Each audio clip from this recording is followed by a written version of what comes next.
सतीश जी, लगातार प्रताप सरनाइक को तीसरी बार समन भेजा जाता है, तीसरी बार, और हर बार वही कोविड। देखिए, प्रताप सरनाइक पर आरोप किया है। पहले आम लोगों को यह समझना चाहिए, प्रताप सरनाइक जी थाने से शिवसेना के एक विधायक हैं। एक सिक्योरिटी एजेंसी है जिसे राज्य सरकार में सिक्योरिटी लगाना था, उसमें 7 करोड़ रुपया इन्होंने घूस लिया अपने सहयोगी चंदेल के मार्फत। चंदेल पकड़ा गया है और इनके दोनों बेटे, सरनाइक के दोनों बेटे भी इसमें आरोपी हैं, मनी लॉन्ड्रिंग के आरोपी हैं। एक सामान्य विधायक जो ये परचून की दुकान करते थे, अभी इनके पास 25 करोड़ की संपत्ति है, लैंड क्रूजर कार में चलते हैं। तो इनका तो आम आदमी यदि देखे तो ये कह दे कि ये भ्रष्ट हैं, और इनके पास भ्रष्टाचार का आरोप इनके बेटे, दोनों बेटे पे है, इनके पत्नी पर भी भ्रष्टाचार का आरोप है और इन पे भी भ्रष्टाचार का आरोप है। लेकिन ये क्वारंटीन के नाम पे ईडी के नोटिस मिलने के बावजूद छुप रहे हैं। लेकिन ईडी के जो अभी चीफ हैं, उन्होंने 2 अपने स्टाफ को सस्पेंड किया है, आपने भी एनसीबी का, और ईडी के भी जो चीफ है अभी इतने चुस्त दुरुस्त हैं कि वो कोई कील कांटा छोड़ेंगे नहीं। प्रताप सरनाइक को अरेस्ट करने के लिए या प्रताप सरनाइक पर जितने आरोप हैं उसे साबित करने के लिए ईडी के पास पूरा सबूत है। तो गीता में भगवान श्री कृष्ण कहा गया है, गीता में इसी तरह से अर्जुन युद्ध लड़ने से भाग रहा था तो कृष्ण ने क्या कहा था, कहूँ जो पाल धर्म है वह हनन कर, शत्रु का सत्य कर्म है वह क्रिया को छोड़ चिंतन में फंसेगा, उलट कर काल तुझको ही ग्रसेगा। तो ईडी के जो चीफ हैं इस काल के शिकंजे में, फंदे में फंसा लेंगे, छोड़ेंगे नहीं, क्योंकि ऐसे ऐसे आदमी को छोड़ने के बाद ये उलट के पलट के फिर भ्रष्टाचार करेगा। तो भ्रष्टाचार को समूल नष्ट करने के लिए ईडी को चाहिए कि प्रताप सरनाइक पे जितने आरोप हैं कोर्ट के सबूत दाखिल हो और प्रताप सरनाइक को गिरफ्तार किया जाए और इन्हें जेल के शिक्षकों के पीछे पहुंचाया जाए। क्योंकि प्रताप सरनाइक ने झांसी की रानी लक्ष्मीबाई कंगना रनावत को बोली थी कि बंबई आना मुंह तोड़ दूंगी। एक महिला के बारे में ऐसा अब शब्द प्रताप सरनाइक ने बोला था, उस महिला का श्राप लगेगा प्रताप सरनाइक को। अब प्रताप सरनाइक को अब बचने का कोई उपाय नहीं है, ये जेल के अंदर जाएंगे। अब लिख लीजिए, ऐसे ऐसे भ्रष्टाचारी जेल के अंदर ही रहने में शोभा देते हैं। और देखिए, लालू यादव जेल में सड़ रहा है, अब देखिएगा कुछ दिनों के बाद प्रताप सरनाइक भी जेल में सड़ता हुआ मिलेगा। वो चाहते हैं कि उनके बेटे के साथ पूछताछ की जाए, वो साथ में दोनों रहें तब पूछताछ। क्यों साथ में दोनों रहे? हिम्मत बढ़ाने के लिए, मतलब चोर के दारी में तिनका। यह साबित होता है कि वो भ्रष्ट हैं। यदि आप भ्रष्ट नहीं हैं तो अकेले में पूछताछ होने दीजिए, साथ रहने की क्या जरूरत है। और पूछताछ का अपना एक तरीका होता है, ईडी के पूछताछ का अपना एक तरीका होता है, उसका ऑफिस होता है, वह आदमी बुलाता है, फिर पूछताछ करता है, इसके लिए मनोवैज्ञानिक विधि अपनाई जाती है। तो ये चाहते हैं 4 आदमी के सामने में पूछताछ हो, जिससे कि मनोवैज्ञानिक दबाव इन पे ना बने और सच्चाई बाहर ना निकले। लेकिन ईडी के पास हर तरीका है, इनसे सच्चाई निकलेगी। और इन्होंने सिक्योरिटी सर्विस प्रोवाइडर से पैसा 7 करोड़ रुपया लिया है, इसके पुख्ता सबूत है ईडी के पास, इसलिए इनके पास बचने का कोई उपाय नहीं है। ये पानी में जब लोग डूबने लगता है तो ऐसे ही हाथ पांव मारता है, लेकिन हाथ पांव कब तक मारिएगा आप?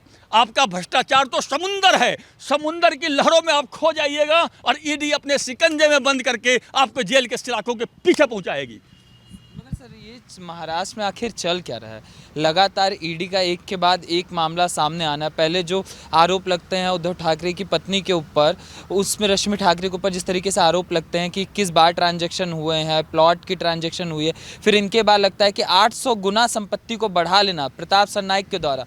और इस पे जो महाराष्ट्र के नेता हैं, जो प्रशासन में विद्यमान है, वो कह रहे हैं कि राजनीतिक साजिश चल रही है, ईडी सिर्फ और सिर्फ बदला ले रही है। देखिए, आपने बहुत बढ़िया क्वेश्चन पूछा कि महाराष्ट्र में चल क्या रहा है। महाराष्ट्र में तो जब 3 दलों ने बेमेल गठबंधन बनाया था महाअघाड़ी के नाम पे, तभी लोगों को देश की जनता समझ गई थी कि इन्होंने भ्रष्टाचार के लिए गठबंधन बनाया है, पैसा लूटने के लिए गठबंधन बनाया है। कांग्रेस का तो इतिहास रहा है, एक विधायक की पार्टी थी मधु कोरा झारखंड में, कांग्रेस ने उसको मुख्यमंत्री बना करके पूरे झारखंड को लूट लिया था। तो कांग्रेस की यह चाल थी कि शिवसेना को बीजेपी से हटाया जाए और शिवसेना, बीजेपी, एनसीपी और कांग्रेस मिलकर के महाराष्ट्र को लूटे। जो महाराष्ट्र की जनता देख रही है और इन लोगों का पाप का घड़ा फूट गया है। ये तीनों पार्टी क्यों मिली थी? तीनों पार्टी एक दूसरे के विरुद्ध लड़ी थी, फिर चुनाव में जाकर के तीनों चुनाव के बाद मिल गई थी। बीजेपी को धोखा दे दिया था। क्यों दे दिया था? क्यों? ये पुण्य करने जा रहे थे, ये गंगा स्नान करने जा रहे थे, ये कुछ नहीं करने जा रहे थे, ये भ्रष्टाचार करने जा रहे थे। और वही भ्रष्टाचार खुल के आ रहा है और जनता को दबाने के लिए, न्याय को दबाने के लिए महाराष्ट्र में विभिन्न हथकंडे अपनाए जा रहे हैं। लेकिन एक बात याद रखिए, उद्धव ठाकरे जी, शरद पवार जी और सोनिया सेना के लोग, तूने जो जो किया उसे बीजेपी भी दिखला सकती है, चाहे तो कुछ नई कलाएं भी सिखला सकती है। आंख खोलकर देख बीजेपी के हाथों का कार्य, फूले सस्ता स्वस्थ प्राप्त कर उस नर को धिक्कार। आने वाले समय में बीजेपी जब वहां सरकार बनाएगी, आप लोगों के भ्रष्टाचार की परतें खुलेगी और ये तीनों पार्टी के शीर्षस्थ नेता जेल के अंदर होंगे। प्रताप सरनायक तो अभी छोटी मछली है, छोटी मछली के रूप में एक चारा फेंका गया है। इसके बाद बड़ी मछलियां फंसती जाएगी जाल में और सब जेल के अंदर जाते रहेंगे। तो वो कह रहे हैं कि बीजेपी सरकार बनाने के लिए ये सब कर रही है, ईडी, सीबीआई, एनसीबी, ये सब हथकंडे लगा के महाराष्ट्र को शांत होने ही नहीं देना चाहती। देखिए, इसमें दो पार्ट है। आपने बोला कि बीजेपी सरकार बनाने के लिए ये क्या कर रही है, मैंने नहीं बोला सर, वहाँ के राजनीतिक दल बोल रहे हैं। तो क्या बीजेपी धर्मार्थ संस्था है? बीजेपी कोई चैरिटेबल ट्रस्ट है? बीजेपी पार्टी ही सरकार बनाने के लिए है और उसे बहुमत मिलेगा तो सरकार बनाएगी। महाराष्ट्र की जनता ने सबसे बड़ा दल बीजेपी को बनाया है महाराष्ट्र में। हमने नहीं बनाया है, आपने नहीं बनाया है, महाराष्ट्र की जनता ने बनाया है, मराठू मानुस ने बनाया है। और मराठू मानुस की बेइज्जती इन तीनों पार्टी ने मिलकर करी है और लोकतंत्र का अपहरण कर लिया महाराष्ट्र में। तो वहां तो जायज है, नैतिक है कि बीजेपी की सरकार बने। और आने वाले समय में ये लोग लोकसभा चुनाव तक चाहते हैं कि किसी तरह से हमारा गठबंधन बरकरार रहे, लेकिन अपने अंतर विरोधों से, भ्रष्टाचार के पैसा के बंटरबात में इन लोगों की इतनी किरकिरी होगी कि अपने आप सरकार गिर जाएगी और बीजेपी की सरकार बनेगी और इन लोगों की सारी भ्रष्टाचार की परतों खुलेगी। आप प्रताप सरनायक तो एक छोटा मछलियां, मैं दोबारा बता रहा हूं, प्रताप सरनायक जैसे जैसे असंख्य मछलियां महाराष्ट्र की राजनीति में पकड़ी जाएगी और सब जेल के अंदर जाएंगे। मगर वो तो यही कह रहे हैं कि ईडी और सीबीआई के प्रयोग से महाराष्ट्र की सरकार गिराने की कोशिश हो रही है, मगर 25 साल तक कामयाब नहीं होंगे। संजय राउत, देखिए, संजय राउत जी के बारे में मैं कुछ बोलना नहीं चाहता था, क्योंकि संजय राउत जी शिवसेना के को डुबा करके मानेंगे। संजय राउत जी का जितना कार्यकलाप है, क्रियाकलाप है, वो शिवसेना को डुबाने के लिए है। हमको लगता है संजय राउत जी शिवसेना में बीजेपी के एजेंट हैं और वो चाहते हैं कि शिवसेना बर्बाद हो जाए। बीजेपी ने अपना एजेंट संजय राउत के रूप में उद्धव ठाकरे के घर में भेज दिया है और चाहता है कि किसी तरह उद्धव ठाकरे को बर्बाद कर दिया जाए। और संजय राउत ये खेल बखूबी कर रहे हैं। देखते रहिए, संजय राउत ही शिवसेना का मौत का कारण बनेगा। और शरद पवार भी बीजेपी के एजेंट हो गए हैं। वो भी कह रहे हैं प्रताप सरनायक के खिलाफ जो हो रहा है वो केंद्र द्वारा रचा गया षड्यंत्र है ताकि महाराष्ट्र में सरकार गिराई जा सके।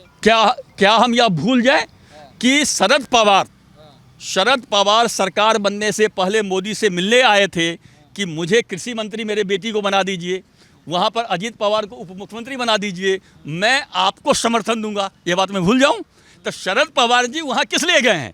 शरद पवार जी वहाँ मलाई के लिए गए हैं। नहीं तो उन्होंने तो बीजेपी को ऑफर दिया था कि मेरी बेटी को कृषि मंत्री बना दिया जाए, अजित पवार को उप मुख्यमंत्री बना दिया जाए, मैं बीजेपी को सपोर्ट करता हूँ। तो ये कोई नीति के लिए गए हैं, कोई सिद्धांत के लिए गए हैं? ये सिद्धांत विहीन गठबंधन है और सिद्धांत विहीन गठबंधन ज़्यादा दिन तक नहीं चलता। और फिर शरद पवार जी बुजुर्ग हैं, एक पाँव कब्र में है, मैं उनके बारे में अपनी छोटी मुँह से क्या टिप्पणी करूँ, मैं उनको माफ़ करता हूँ। आखिर झा जी लगातार जांच से भागने की कोशिश क्यों हो रही है?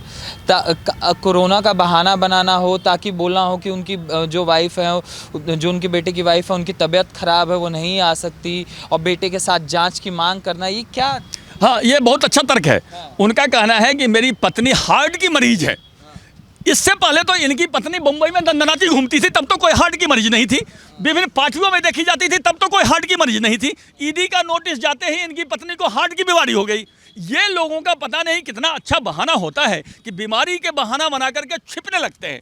और उससे पहले मंत्री होते हैं, एमएलए होते हैं, सांसद होते हैं, बड़ी बड़ी लंबी लंबी बातें करते हैं, देश प्रेम की, देशभक्त की बातें करते हैं। और जब इनके अपने ऊपर आता है तो 50 बीमारियां इनमें हो जाती है। उससे पहले चुनाव लड़ने के टाइम में इनके पास कोई बीमारी नहीं होती। 24 घंटा लोगों की खुशामद करते रहते हैं, हाथ जोड़ते रहते हैं, वोट दे दो, वोट दे दो, तब इनकी सारी बीमारी छूट जाती है। और जो ही इन पर भ्रष्टाचार का आरोप लगता है कि इनके पास 10 बीमारी हो जाती है। और ये अपनी पत्नी के बीमारी के बहाना से भी नहीं बच सकते हैं, ये अपने बेटे के बहाने से भी नहीं बच सकते हैं, और ये क्वारंटीन के बहाना से भी नहीं बच सकते हैं। इनका अंत समय आ गया है, और अंत समय में आदमी बिलबिलाने लगता है, अंत समय में आदमी बौखलाने लगता है। तो अब प्रताप सरनायक जी बिलबिलाने लगे हैं, बौखलाने लगे हैं, और इनका अंतिम समय आ गया है। अब ईडी ही इनका क्रियाक्रम करेगी।